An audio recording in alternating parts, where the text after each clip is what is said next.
पुरुषोत्तम मास।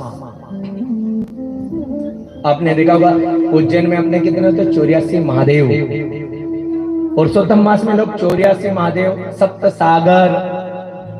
सप्त सागर की यात्रा करते हैं। और आप लोग गए होंगे वहां पे उज्जैन में सबसे ज्यादा ये कार्य करवाया जाता है। तो कथा का क्या प्रादुर्भाव है तो ध्यान से सुनिए। एक बुढ़िया थी, बुढ़िया निरंतर विष्णु भगवान की उपासना करती थी, निरंतर शिव का गुणगान गाया करती थी। और आप लोगों को मैं बता दूं, एक काम करती थी, कभी आपने देखा होगा एक वो चरखा आता होगा, आपने देखा होगा जिसके अंदर वो सूत जो चलता रहता था, जिसको अपन माँ खादी की चादर दे दे, मैं गांधी बन जाऊं, जो भी हो। उस चरखे के द्वारा वो कुछ न कुछ बुनती रहती थी। गरीब थी, उस मेहनत मजदूरी कर करके रोजाना, बुढ़ी थी, बिल्कुल बुढ़ी। समय आया, कोई ना संतान वगैरह कुछ नहीं थी, पति भी गुजर गया था और बेचारी अकेली थी, तो कुछ नहीं करती थी, बस वो चरखा लेकर के उसका सूत जो भी बनता होगा, मेरे को, मैंने देखा भी नहीं, मेरे को याद नहीं, पर कथा आई तो मेरे को याद आ गई। और इसलिए ये सब कथा कर रहा हूँ क्योंकि अब की बार आप सभी लोग मन से कथा सुन रहे हैं। तो बुनती रहती थी और उसको बेच करके जो पैसा आता था घर चलाती थी, और कुछ पैसा बचता था तो उस पैसे को धर्म के कार्य में लगाया करती थी। ऐसे बहुत सारे लोग हैं हमारे इसमें भी, बहुत सारे लोग हैं। जैसे मैं मेरा वर्णन नहीं करता, ये भैया है, ये इसका वर्णन नहीं करता, पर जहां से भी कुछ दक्षिणा मिलती है हम लोगों को, उसमें से कुछ भाग हम निकालते हैं। खेती करने वालों को भी, लोगों को भी कुछ न कुछ भाग निकालना चाहिए। नौकरी वाले लोगों को भी कुछ न कुछ भाग, जैसे सैलरी है 35,000, तो आप 35,000 में से 32,000, 33,000, 34,000 अपने घर के लिए जो उसका उपयोग करें, और 1,000 एक ऐसा डिब्बा बना करके उसमें से कुछ न कुछ 1,000 रुपए आप उसमें डालते रहिए। ये आपका श्रम होगा, ये आपका जो खुद के द्वारा मेहनत। जैसे ये भैया लोग मान लो ढोलक बजा रहे होंगे, ये कोई आर्गन बजा रहे हैं या कोई पेड़ बजा रहे हैं, तो जीवन में अपनी ओरिजिनल मेहनत की कीमत, ऐसा यहाँ से कुछ पैसा मिला, उसमें से जैसे 6,000 रुपए अपना मन अब की बार हुआ कि 100 रुपए डिब्बे में डाल देना चाहिए। सुनो, वो आपका पैसा अजर और अमर होगा।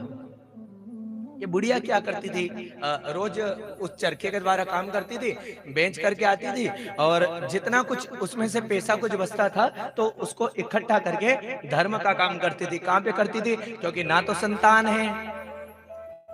भंडारा जहाँ पर होता था, कभी कभी गांव में लोग भंडारे करवाते हैं, वहां जाके कहती थी ये मेरी तरफ से 100 रुपए, ये मेरी तरफ से 200 रुपए। और जहाँ पे कथा वथा होती थी ना, तो वहां पे भी कुछ न कुछ वो पैसा दिया करती थी।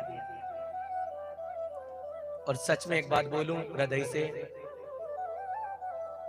अपने हाथों से किया गया दान उसकी होड़ कभी नहीं हो सकती।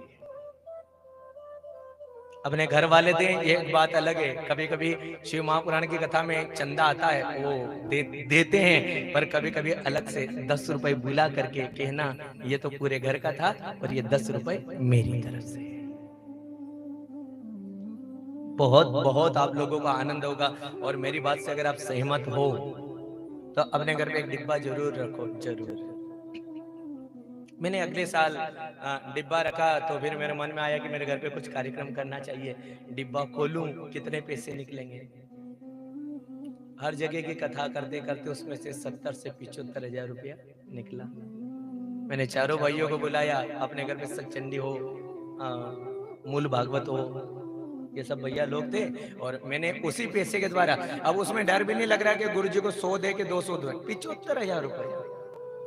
जहाँ चढ़ाने का मौका है वहां पे चढ़ाओ और अपना मन प्रसन्न हो जाए। तो अगले साल सब चारों भाइयों को मैंने पहले से बोल दिया कि सुनो, देखो तुमको पैसा खर्चा नहीं करना, खर्चा करने वाला मैं हूं, बस तुम तो प्रेम से भगवान की पूजन करो। वो पैसा साल भर में एक बार डिपॉजिट करके आप लोग धर्म के कार्य को करें। और एक बात और बता दूं, दुनिया का धन समाप्त हो सकता है, और जो इकट्ठा किया हुआ धन, जो भगवान के नाम का धन, वो कभी भी समाप्त होने वाला नहीं। तो ये बुढ़िया कथा समझ में आ रही ना, मजदूरी करके कुछ पैसा कमाती थी और जहां पर धर्म का कार्य होता था वहां देती थी। पर कभी कभी सोचती थी एक मेरे को बेटा होता तो कितना अच्छा लगता। माँ की गोदी हमेशा ये याचना करती कि मेरी गोदी में कोई बालक होना चाहिए।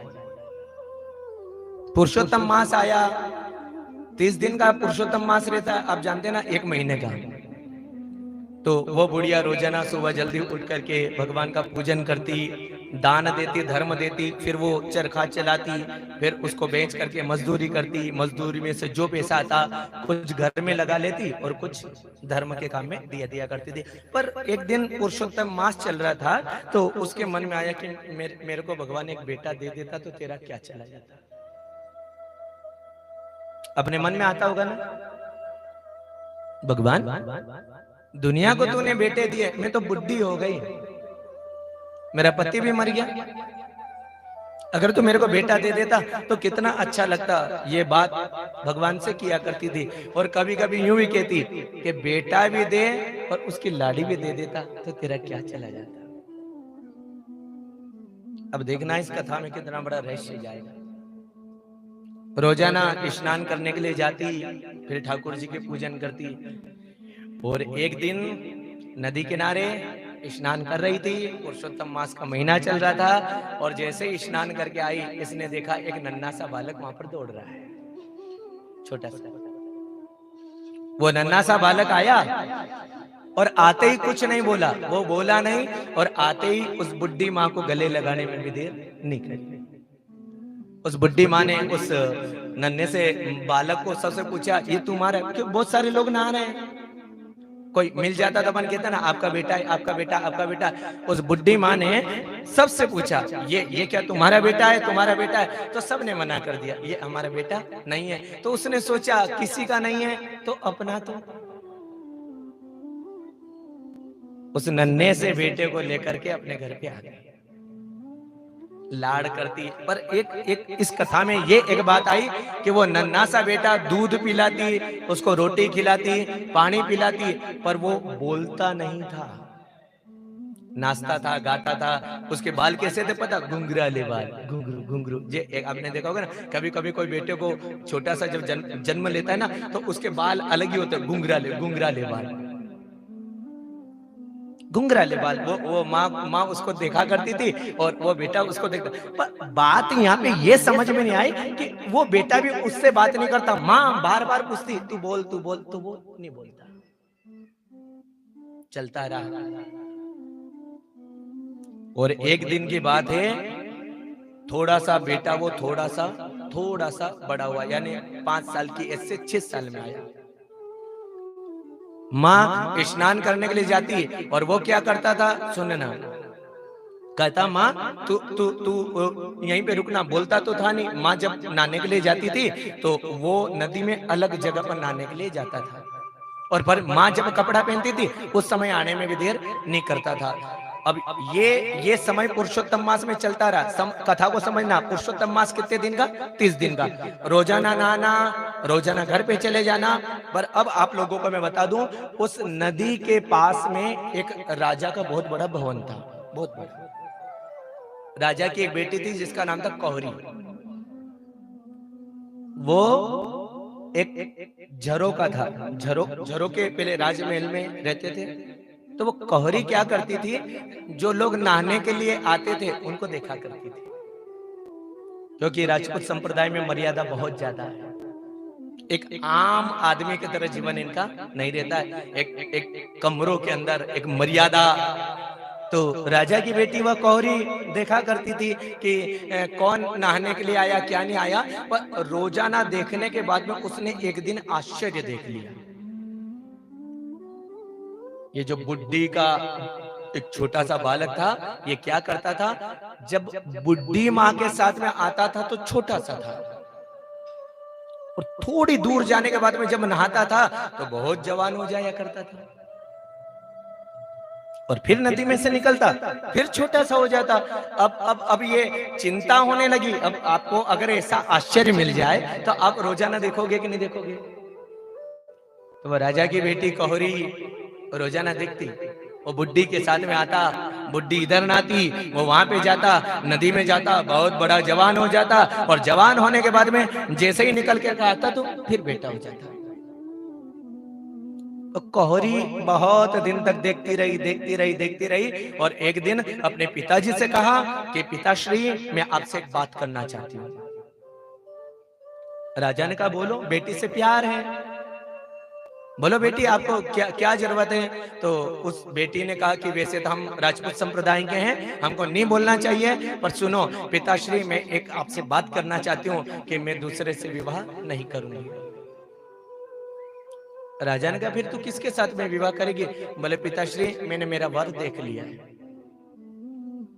जो गांव में एक बुड्ढी डोकरी है ना, उसके घर पे एक बेटा है उसका, मैं उसके साथ में विवाह जरूर करूंगी। राजा ने कहा, पागल हो गई है, शाम दाम दंडवत, मारना कूटना आप लोग जानते होंगे, खूब मारा।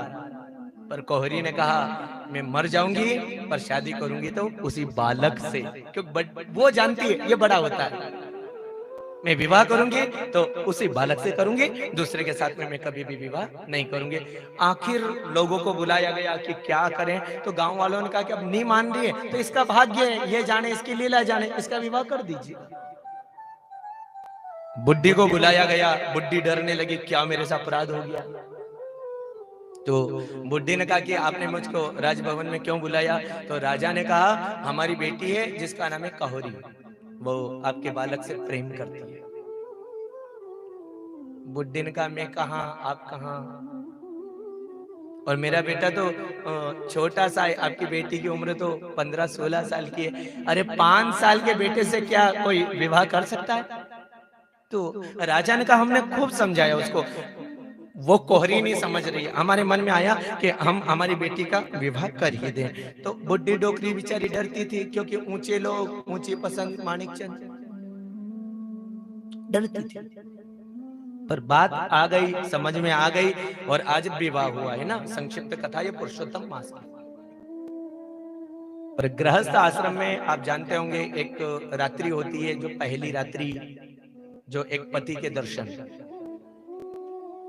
कहोरी और उसका पति यानी छोटा सा। अब आपको कितना अंतर आ रहा होगा? उम्र कितनी है कहोरी की? 16 वर्ष, और वो छोटा सा। कोहरी उसको देख रही, आप मेरे से बात करिए, वो बात नहीं करता था। पर अंत में कोहरी ने कहा, बोलना पड़ेगा, अब तो हमारी शादी हो गई। और सुनो, आप दुनिया को धूल झोंक सकते हो, मैंने आपको देखा है, जब आप नहाने के लिए जाते थे तो बुड्ढी माता के साथ में आप छोटे बनकर आते थे, और जब नदी में जाते थे तो बहुत बड़े बन जाते थे, ये मैंने देखा है। तो भी कुछ नहीं बोला, बार बार कहने लगे आपको बोलना पड़ेगा। तो देखो, वो बालक कभी भी नहीं बोला, पर आज बोला है। रात के 10 बजे हैं, और उसने कहा कि देख कहोरी, तू मेरे से बार बार पूछ रही ना, मैं जब से आया, जब से कभी भी नहीं बोला, पर आज बोलना चाहता हूँ। तू जानती है मैं कौन हूँ, और तुझे अगर जानना है तो तुझे तेरे पिताजी से एक शर्त रखना पड़ेगी, तब जाके मैं पूरा परिचय देने में भी देर नहीं करूंगा।